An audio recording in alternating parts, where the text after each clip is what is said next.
அது திரு நித்யானந்தம்கிட்ட கேட்கிறேன். அது ஒப்பிட முடியாது அப்படின்றது அருணனுடைய பார்வை.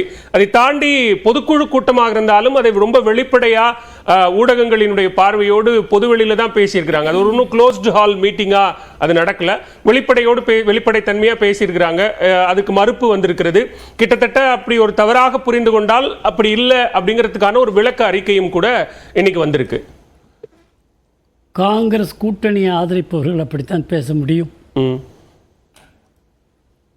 ஒரு பொதுக்குழுவில் ஒரு காங்கிரஸ் தலைவர் தன்னுடைய கட்சி தனியாக நின்று தமிழகத்தில் மீண்டும் காமராஜருடைய ஆட்சியை கொடுக்க வேண்டும் என்று கேட்பது மிகப்பெரிய தவறா?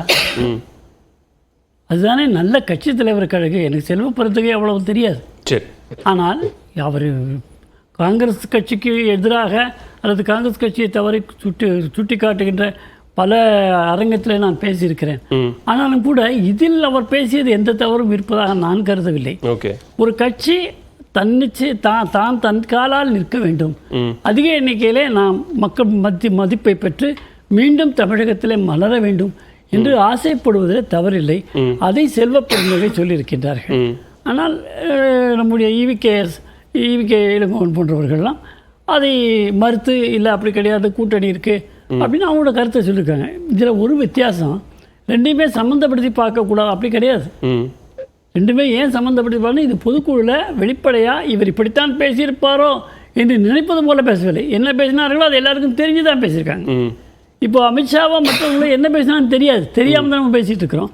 காலையில் அண்ணாமலை வருகிறார், விமான நிலையத்திலே அவரை பேட்டி காணுவதற்கு செல்கிறார்கள். இனி விமான நிலையத்தில் பேட்டியெல்லாம் கிடையாது, கட்சி அலுவலகத்தில் மட்டும்தான் என்று சொல்லிவிட்டு போய்விடுகிறார். அண்ணாமலைக்கும் அதுதான் இல்லை. சரி, தமிழிசை அவர்கள் கேட்கின்ற பொழுது அண்ணாமலை என்ன செய்தாரோ அதை சொல்லாமலே இவர்கள் கை காண்பித்து போய்விட்டார்கள். ஆக மேலிடத்திலிருந்து இதுக்கான ஒரு நடவடிக்கை, ஆளுக்கு ஒரு பேச்சு என்று இருக்கக்கூடாது, கட்சியை வளர்க்க வேண்டும் என்ற எண்ணத்தில் அவர்கள் சொல்லியிருக்கிறார்கள். திரு அருணன் சொல்ற புள்ளியில நான் எப்படி அதை பார்க்கிறேன், ரெண்டுத்தையும் நம்ம ஒப்பிட்டு பார்க்க வேண்டிய தேவையில்லை அப்படின்னு. ஈவிகே இளங்கோவன் பேசுகிற போதும் ஆசை இருக்கலாம், பேராசை இருக்கக்கூடாதுங்கிறது எந்த அடிப்படையில் சொல்றாரு அப்படின்னா, இங்க நம்ம பலப்பட்டு நின்றால்தான் ஒரு பொது எதிரியை வீழ்த்த முடியும் அப்படிங்கிற அடிப்படையில் பாஜகவை குறிப்பிட்டே அவர் சொல்றாரு மேடையில். அப்படி சொல்லும் போது அதை நம்ம எப்படி ஒப்பிட்டு பார்க்க முடியும்? நாம கற்பனையாக பார்க்கலனாலும் கூட இந்த கான்டெக்ஸ்ட், இது எந்த சூழ்நிலையில பேசப்பட்டிருக்கிறது என்று சொன்னால், கூட்டணியினாலே வெற்றி பெற்றவர்கள் இளங்கோவனை போன்றவர்கள், கூட்டணியினாலே வெற்றி பெற்றிருக்க முடியும் என்று இயங்குகிறவர்கள் தமிழிசை போன்றவர்கள், இவர்கள் ஒன்றாக இருக்கிறார்கள். கட்சி வேற. தமிழிசை நீங்க இப்படி இங்க சேர்க்கிறீங்க. நாங்க 45 சீட்டு ஜெயிச்சிருப்போம், இல்லை இருக்கிறது 40 அப்படி இல்லை, பெரும்பான்மையாக நம்ம ஜெயிச்சிருப்போம், திமுகவை வீழ்த்தியிருப்போம்.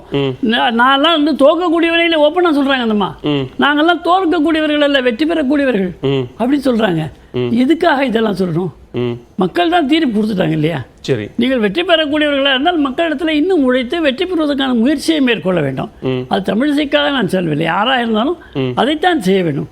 ஆனா இங்க காங்கிரஸ் வெற்றி பெற்றும் கூட அப்படியான ஒரு ஆய்வை நடத்துகிறார்கள். காங்கிரஸ் 67 வெற்றி பெறவில்லை, கூட்டணியிலே தான் இருந்து ஏதோ அவர்கள் கொடுப்பதை வாங்கி கொண்டு தான். சரி, கட்சியை பலப்படுத்தணும்னு நீங்க சொல்ற மாதிரி ஒரு மாநில தலைவராக கட்சியை பலப்படுத்தணும்னு அவர் சொல்றது, அண்ணாமலை சொல்றது மாதிரி திரு செல்வ பெருந்தகை சொல்றதுல என்ன தவறு இருக்க முடியும்? தவறே சொல்லலையே, அதுதான் சரின்றேன். அதுதான் சரி. தன்னுடைய கட்சியை வளர்க்க வேண்டும் என்று செல்வ பெருந்தகை நினைக்கிறார் சொன்னால் அது நான் பெருமைப்படுகிறேன். சரி, செல்வ பெருந்தகை இந்த அளவிற்கு இந்த விவரமாக வெளியிலே பேசுவார் என்று நான் எதிர்பார்க்கவில்லை. இது தவறு இருப்பதாக நான் கருதவே இல்லை. சரி, ஓகே. ஏன்னா அவருடைய கட்சிக்கு அவர் தலைவர், தன்னுடைய கட்சி தனியாக இந்த அல்லது அவருடைய தலைமையிலே ஒரு கூட்டணியோ ஏதேனும், அவர் என்றால் ஒரு மாநில தலைமை, அவருடைய தலைமையிலே காங்கிரஸ் மீண்டும் இங்கே காமராஜர் ஆட்சி வர வேண்டும் என்று ஆசைப்படுவதுதானே அந்த கட்சியினுடைய தலைவருக்கான அழகு.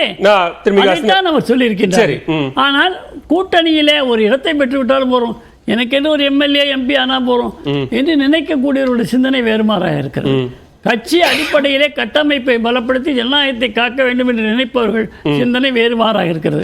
இந்த இரண்டையுமே நாம் பார்த்தால் செல்வ பெருந்தகை கட்சியினுடைய கட்டமைப்பை பலப்படுத்த வேண்டும் என்று நினைக்கிறார்.